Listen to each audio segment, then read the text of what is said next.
High বন্ধুরা, আজকের recipe হচ্ছে মৌরলা মাছের টক। মৌরলা মাছের টক বানাতে কী কী লাগে সেটা একবার দেখে নিন।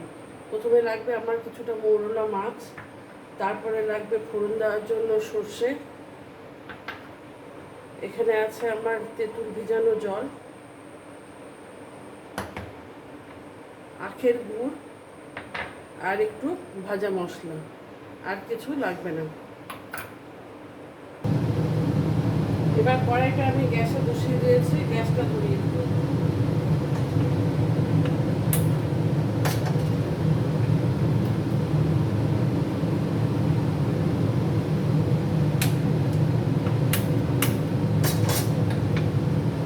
গ্যাসটা গরম হলে একটু সরষের তেল দেবো।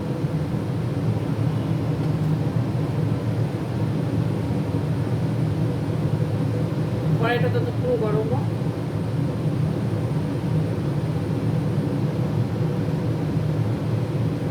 এবার দেবো 1 চামচ 2 চামচের মতন সর্ষের তেল।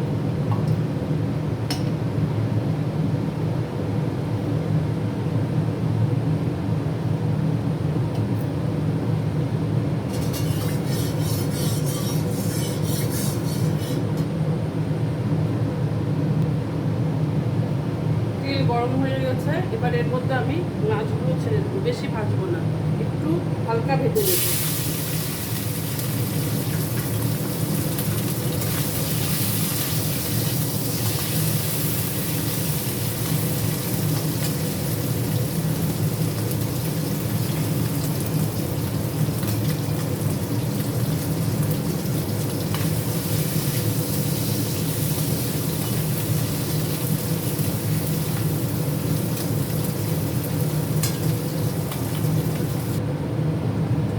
মাছ হালকা ভাজা হয়ে গেছে, এবার মাছটাকে সাইড করে দিলাম।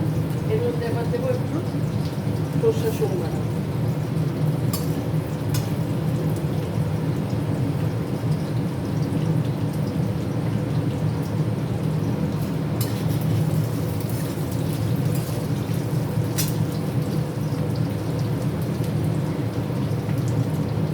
এই যে তেঁতুলটা ভিজিয়ে রেখেছিলাম, এবার এই তেঁতুল থেকে জলটা দিয়ে দিই।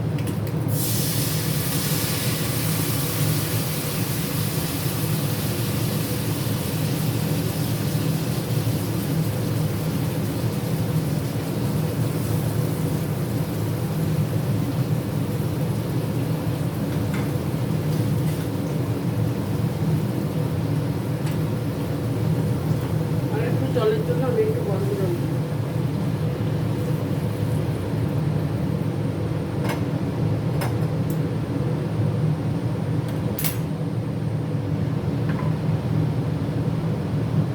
এবার স্বাদ অনুযায়ী লবণ দেব।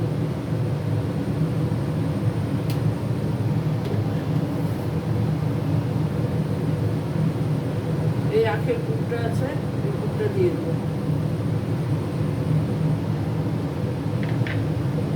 এটা ভালো করে নেড়ে দেবো। এবার মাছের ঝোলটা, মৌরলা মাছের টক আমার কমপ্লিট হয়ে গেছে। গ্যাসটাকে এবার বন্ধ করে দেবো। এবার এটাকে বাটিতে ঢেলে দেবো।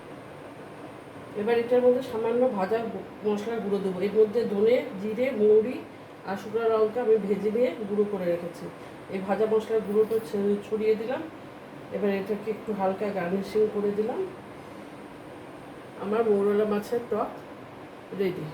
তোমরা বাড়িতে বন্ধুরা খেয়ে দেখবে, বানিয়ে দেখবে, খেতে খুব ভালো লাগে। এটা অনেক দিনের পুরনো একটা রেসিপি।